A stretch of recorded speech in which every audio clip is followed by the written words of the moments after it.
भाजपा के वरिष्ठ नेता और पूर्व विधायक ज्ञानदेव आहूजा ने अपने ऊपर कांग्रेस के द्वारा लगाए गए आरोपों का स्पष्ट रूप से खंडन किया और कहा कि उन्होंने कांग्रेस की राम विरोधी नीतियों के खिलाफ अपना बयान दिया था, न कि किसी जाति विशेष के लिए। उन्होंने कहा कि अयोध्या में राम मंदिर निर्माण के समय कांग्रेस के शीर्ष नेताओं ने बाकायदा राम के अस्तित्व पर सवाल उठाए थे, जिसमें कि उन्होंने कहा था कि राम सेतु का अस्तित्व नहीं है। इसके और बाकायदा कांग्रेस के शीर्ष नेताओं ने राम के अस्तित्व होने पर सवाल उठाए थे, जिसके चलते उनकी राम विरोधी नीतियों के खिलाफ मैंने अपना बयान दिया था। आहूजा ने कांग्रेस के आरोपों का खंडन करते हुए कहा कि जब जब मेवात में दलितों पर अत्याचार हुए हैं, वहां पर कोई कांग्रेस नेता कभी भी उनकी सुध लेने नहीं पहुंचा। आहूजा ने कहा कि जब भी दलित समाज को किसी तरह की कोई भी परेशानी होती है, वह हमेशा साथ खड़े रहते हैं और हमेशा दलित के लिए आवाज उठाते रहे हैं। उन्होंने कहा कि नेता प्रतिपक्ष टीकाराम जूली किसी जाति विशेष के नेता नहीं है, वह नेता प्रतिपक्ष है तो वहीं सभी जातियों का प्रतिनिधित्व करते हैं। वह टीकाराम जूली का सम्मान भी करते हैं। वहीं पूर्व सांसद और केंद्रीय मंत्री जितेंद्र सिंह के लिए उन्होंने कहा कि वह कांग्रेस के राष्ट्रीय नेता राहुल गांधी के मित्र हैं, तो वह भी कांग्रेस की राम विरोधी नीतियों का हिस्सा है। उन्हें भी राम मंदिर में बुलाना उचित नहीं था। आहूजा ने कांग्रेस के आरोपों का खंडन करते हुए कहा कि टीकाराम जूली के जन्मदिन पर उन्होंने से जाकर उन्हें साफा और माला पहनाकर बधाई दी थी। अलवर से मनीष अरोड़ा की रिपोर्ट।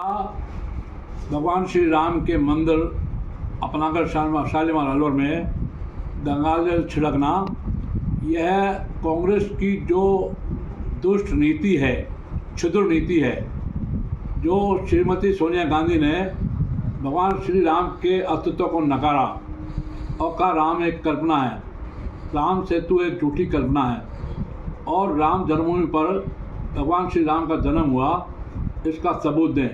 इस क्षुद्र मानसिकता के खिलाफ मैंने कांग्रेस नेताओं के खिलाफ उनको यहाँ आमंत्रित किया गया था रामनवमी पर, यहाँ के अपनाकर शालीमार के चेयरमैन डायरेक्टर के द्वारा।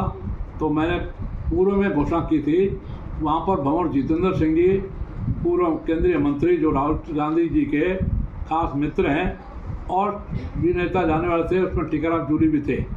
मैं जन्मजात दलितों का, जाटो, बलाई, बैरवा, मेघवाल, खटी, कोली, वाल्मीकि, धाणका, नायक का समर्थक रहा हूँ और कांग्रेसों ने कभी मेवात में दलितों पर हुए अत्याचार के खिलाफ आवाज़ नहीं उठाई।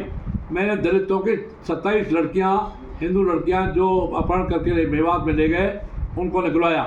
अभी 3 महीने पहले बोआ चौकी के दलितों पर, जाटों पर मेव समाज के द्वारा जो हमले किए गए, घायल हुए, एक की आंख फूट गई और हाथ टूट गए और 2 लोग घायल, 10 लोग घायल हो गए।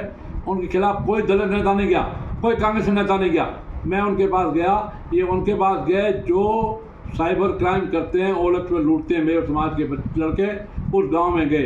ये कभी दलितों के रक्षक नहीं है। मैं दलितों का मसीहा था, हूँ और रहूँगा। मैंने कभी किसी जाति, दलित तो क्या किसी जाति विशेष के लिए कभी कोई अपमानजनक अवमानना का शब्द नहीं कहा। राम मंदिर में जो मैं गया वो कांग्रेस की क्षुद्र मानसिकता के खिलाफ गया और न कि कोई मैं किसी दलित नेता के खिलाफ। मुझे एक आश्चर्य है, नेता होने के बाद और वो प्रतिपक्ष के नेता हैं और वो अपने को जाति में सीमित कर रहे हैं, ये बड़े आश्चर्य की बात है। मैंने किसी जाति के लिए नहीं, कि टीकाराम जूली जी के नहीं, किसी के लिए ऐसी मानसिकता नहीं रखी। मैं उनका सम्मान करता हूँ और तो और उनके जन्मदिन पर गवाह है टीकाराम जूली और उनके कांग्रेस समर्थक जिन्होंने मेरा स्वागत किया। टीकाराम जूली जी को उनके जन्मदिन पर मैं अकेला माला पहनाने गया, बधाई देने गया, साफा बांधने गया।